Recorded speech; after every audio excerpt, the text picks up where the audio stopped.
Welcome to classmate learning together. আজকে মাধ্যমিক 2024 ABTA test পেপারসের English set 22 এর সলিউশন নিয়ে তোমাদের কাছে চলে এসেছি। তো তোমাদের এই ইংলিশ সেট 22 শুরু হচ্ছে পেজ নাম্বার 584-তে। তো এই সেটের মধ্যে প্রথমে যে সিনটি দেওয়া আছে সেটা প্রোস পার্ট থেকে নেওয়া হয়েছে, আর সেটা হচ্ছে ফাদার সেল পেজ স্টোরি থেকে নেওয়া হয়েছে। তো এর উপরে যে প্রশ্নগুলো আছে সেগুলো আমরা এবার একে একে সলভ করে নেব। প্রথমে আছে right the correct alternative in the given space to complete the following sentences. Question a, Swami felt the shudder when he was option 1 sleeping, option 2 lying awake, option 3 loafing, option 4 feeling headache। তো এই প্রশ্নটির সঠিক উত্তর হচ্ছে option 2 lying awake।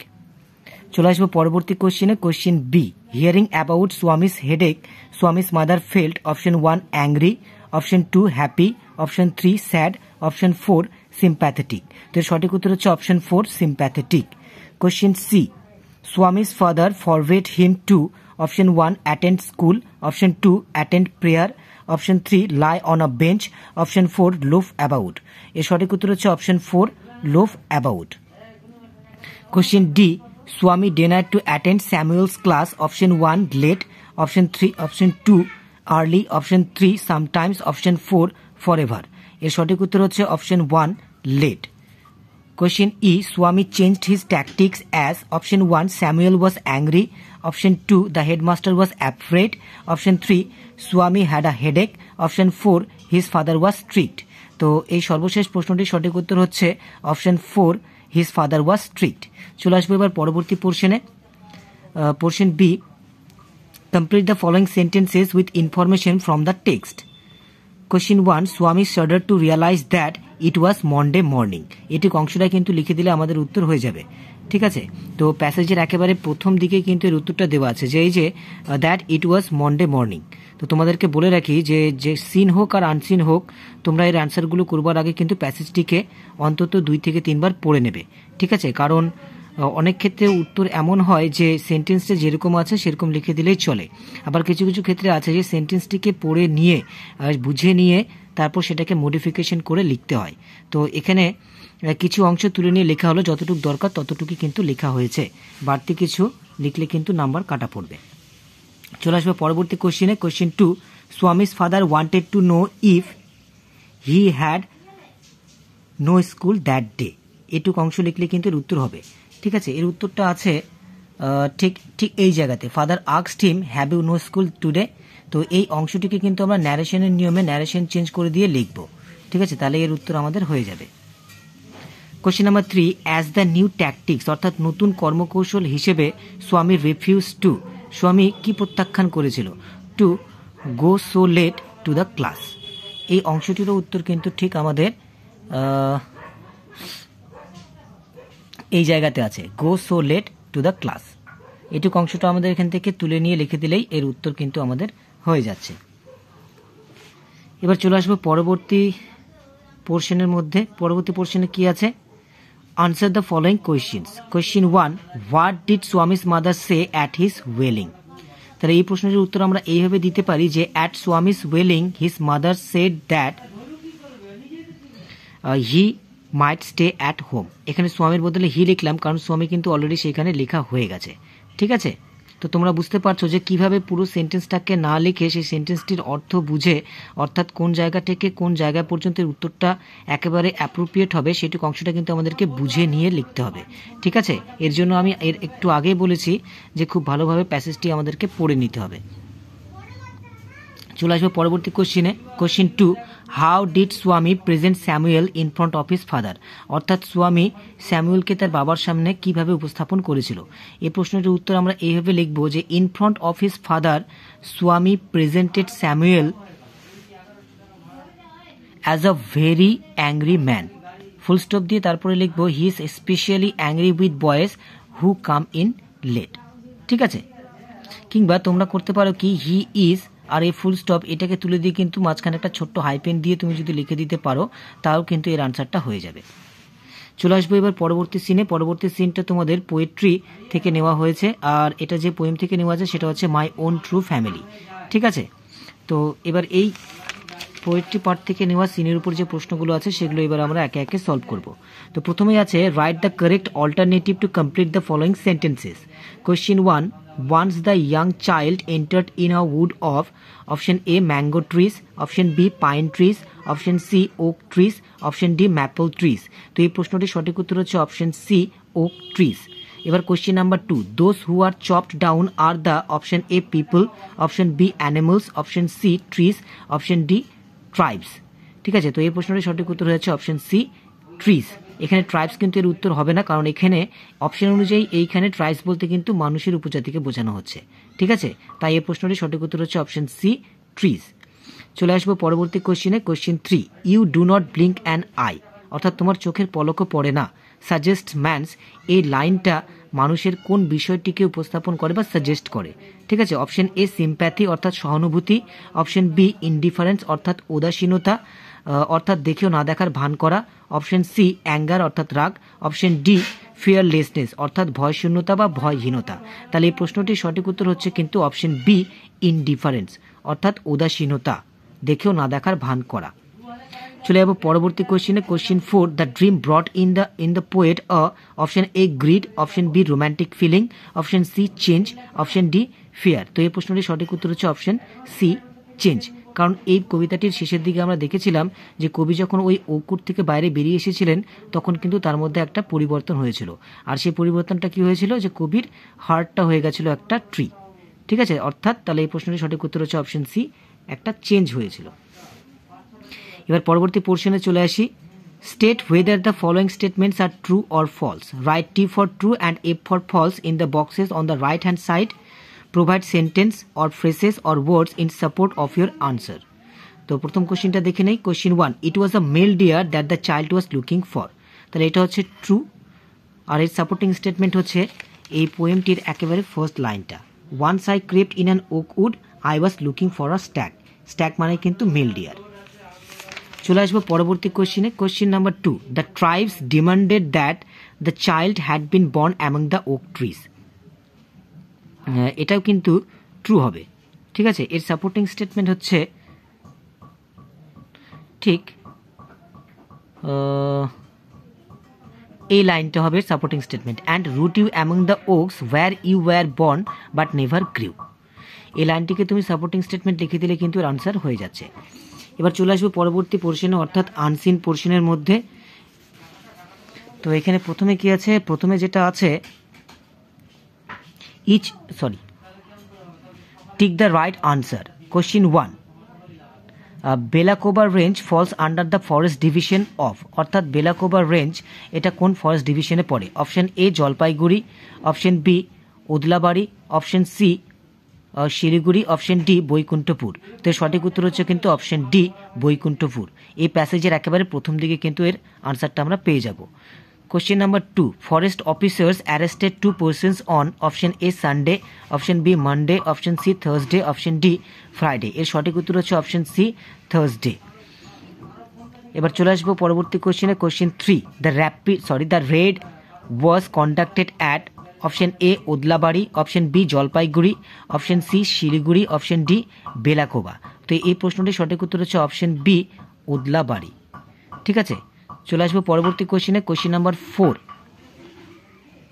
The pangolin skin was carried in a, অর্থাৎ ওই pangolin স্কিনটি কিসে করে বহন করে নিয়ে যাওয়া হচ্ছিল? Option A box, option B suitcase, option C backpack, option D bag. তো এই প্রশ্নটির সঠিক উত্তর হচ্ছে option D bag. Question number 5, the smugglers had planned to smuggle the scalps to option A Bhutan, option B Nepal, option C China, option D Bangladesh। এর সঠিক উত্তর হচ্ছে অপশন বি নেপাল।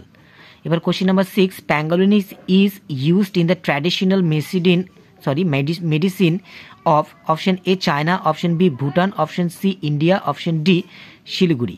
এই প্রশ্নটির সঠিক উত্তর হচ্ছে অপশন এ চায়না। চলে আসবে এবার পরবর্তী কোশ্চেনে। Each of the following statements is either true or false. Write T for true and F for false in the boxes on the right hand side. Also pick out suitable line or phrases from the passage in support of your answers. অর্থাৎ true false করতে হবে এবং একটা supporting statement দিতে হবে। তো first question 1, 2 persons were arrested for smuggling ivory. তো এটা ফলস হবে, কারণ দুজন ব্যক্তিকে অ্যারেস্ট করা হয়েছিল স্মাগলিং আইভরির জন্য নয়। কিসের জন্য অ্যারেস্ট করা হয়েছিল? For smuggling pangolin scales. তো এর সাপোর্টিং স্টেটমেন্ট কিন্তু আমরা এই প্যাসেজের একেবারে প্রথম যে সেন্টেন্সটা আছে সেইটা লিখে দিলেই হয়ে যাবে। A team of foresters at the Belakova range under the Boikuntu Forest Division arrested 2 persons and seized pangolin scales from Jalpaiguri district. Scales from them on Thursday evening. চলে আসবো এবার পরবর্তী কোশ্চিনে। Question number 2. Odlabari is situated 45 kilometre away from Siliguri. তো এটা হচ্ছে true হবে। এর সাপোর্টিং স্টেটমেন্ট হচ্ছে প্যাসেজের একেবারে সেকেন্ড লাইনটা। The raid was conducted at Odlabari in Jalpaiguri district located around 45 kilometre from Siliguri. চলে আসবো পরবর্তী কোশ্চিনে। Question number 3. The duo was residents of Kalimpong. Duo শব্দটির অর্থ হচ্ছে যে কোনো দুজন ব্যক্তি যখন কোনো কাজ একসাথে করে তখন তাদের দুজনকে একসাথে বলা হয় ডুও। তো ওই দুজন ব্যক্তি ছিল কালিম্পংয়ের অধিবাসী। তো এটি হচ্ছে ট্রু, অর্থাৎ টি বসবে এখানে। আর এর সাপোর্টিং স্টেটমেন্ট হচ্ছে সেকেন্ড প্যারার ফার্স্ট লাইনটা। The duo have been identified as Palden Lepcha and Dilip Roy residents of Kalimpong. এইটুকু অংশটা সাপোর্টিং স্টেটমেন্ট হিসেবে লিখে দিলে কিন্তু আমাদের আনসার করা হয়ে গেল। তো এবার চলে আসবো আনসার দ্য ফলোয়িং কোশ্চিনস এই পোর্শনে। তো প্রথমে কি আছে? Option question 1, where was the red conducted, অর্থাৎ ওই রেডটা কোথায় পরিচালনা করা হয়েছিল। এই প্রশ্নের উত্তর আমরা এভাবে দেব, দ্য রেড ওয়াজ কন্ডাক্টেড, ঠিক এই জায়গা থেকে, at Odlabari in Jalpaiguri district, comma দিয়ে located around 45 kilometre from Siliguri. ঠিক আছে, চলে যাবো পরবর্তী কোশ্চেনে। Why according to foresters were the person arrested, অর্থাৎ ওই ফরেস্টারদের মত অনুযায়ী ওই ব্যক্তিদেরকে গ্রেপ্তার করা হয়েছিল কেন। এই প্রশ্নের উত্তর আমরা এভাবে লিখব, according to foresters the persons were arrested because, বা অ্যাস্টার লিখলেও কিন্তু চলবে, they fail to furnish any document to prove that they were carrying the item. এখানে দ্য আইটেমের পরিবর্তে কিন্তু লিখব দ্য প্যাঙ্গোলিন স্ক্যালস, কারণ দ্য আইটেম বলতে ওই প্যাঙ্গোলিন স্ক্যালসগুলোকে বলা হচ্ছে। ঠিক আছে, তারপরে লিগালি এই ওয়ার্ডটাও কিন্তু রাখবো, আর কমা যেখানে আছে এইটুক অংশটি এর উত্তর হিসেবে লিখে দেবো। ঠিক আছে, চলে আসবো পরবর্তী কোশ্চেনে। Why is pangolin smuggling a crime, pangolin smuggling একটা ক্রাইম বা অপরাধ কেন। এর উত্তরটা আমরা লিখবো এইভাবে, pangolin smuggling is a crime because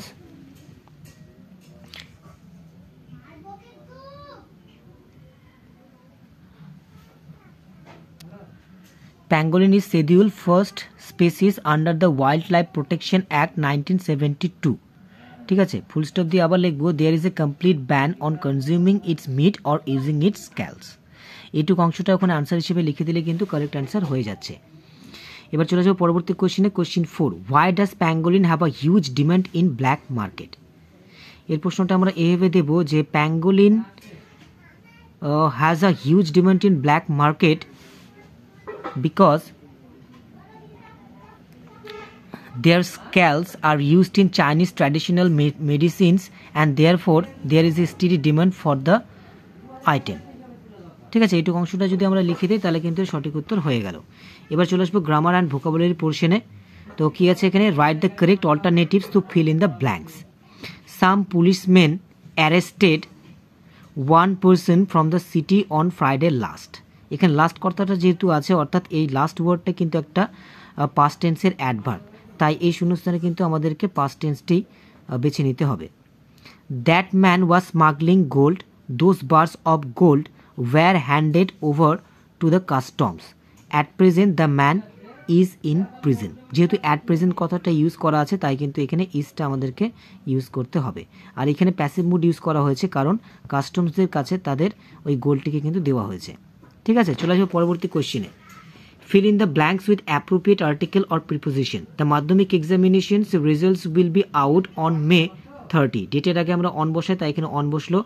the board will announce and the students can log on the website to know their individual result after the announcement. ঠিক আছে, চলে আসবো এবার পরবর্তী পোর্শনে। পরবর্তী পোর্শন হচ্ছে রিরাইট দ্য ফলোয়িং সেন্টেন্সেস, অর্থাৎ do as directed. Question 1, he is not brave, he is not honest, use neither নর। তো নাইদার নর ইউজ করার নিয়ম হচ্ছে যে প্রথম সেন্টেন্সের যে নট আছে সেইখানে আমরা নাইদার বসাবো, আর পরের সেন্টেন্সের যে নট আছে সেখানে আমরা নর বসিয়ে দিব। আর দুটো সেন্টেন্সের মধ্যে যে কমন পার্ট, অর্থাৎ দুটো সেন্টেন্সের মধ্যে যে অংশটুকু একই আছে সেটা শুধুমাত্র একবারই লিখবো। তো এই দুটো সেন্টেন্সের মধ্যে যে অংশটি একই আছে সেটা হচ্ছে হি ইজ, তাহলে এটা শুধু একবারই লিখবো এবং প্রথম নটের পরিবর্তে নেদার, পরের নটের পরিবর্তে নর, এভাবে বসিয়ে দিয়ে করে দিলে কিন্তু এটা জয়নিং আমাদের হয়ে যাবে। তো আনসারটা কি হচ্ছে দেখে নাও, he is neither brave nor honest. ঠিক আছে, চলে আসবো পরবর্তী কোশ্চিনে। Question 2, every inch of the fair ground was occupied, make it negative. এই নেগেটিভটা আমরা এভাবে লিখবো যে not an inch of the fair gold was unoccupied। ঠিক আছে। Question number 3, as I was ill I could not go to school, change into simple sentence। এটা participle দিয়ে করলেই এর আনসার হয়ে যাবে, being ill I could not go to school। এবার চলে আসবো পরবর্তী পোর্শনে। Choose the correct phrasal verbs from the list given below to replace the words underlined, write the correct phrasal verbs in the boxes on the right hand side, changing the form where necessary. There is one extra phrasal verb in the list. Question 1, Nilesh, a student of class 11 of our school, died recently. তো died এর phrasal verb হচ্ছে passed away. Question 2, my prayer was rejected. Rejected এর phrasal verb হচ্ছে turned down. How did you get that thing? এটা হবে come by। ঠিক আছে, এবার চলে আসলাম শেষ পোর্শনে। Given below are the meanings of 4 words which you will find in the passage in question number 3. Find out the words and write them in the appropriate boxes on the right hand side. প্রথমে আছে situated, তো situated টা হবে located, two people doing something together, এটা নিয়ে আলোচনা করেছিলাম, এটা হবে duo। question number 3 prohibition, এটা হবে ban। আর শেষে আছে question 4 identical, অর্থাৎ একই রকমের, তো এটার অর্থ হচ্ছে same। তো এই নিয়ে আমাদের ইংলিশ সেট 22 এর সলিউশন করা শেষ হয়ে গেল। এরকমই পরবর্তী সেটগুলোর সলিউশন পাওয়ার জন্য অবশ্যই চ্যানেলটি সাবস্ক্রাইব করো এবং বেল আইকন বাটনে ক্লিক করো, আর অবশ্যই লাইক করো, কমেন্ট করো, শেয়ার করো। And thanks for your watching and keep watching. Thank you.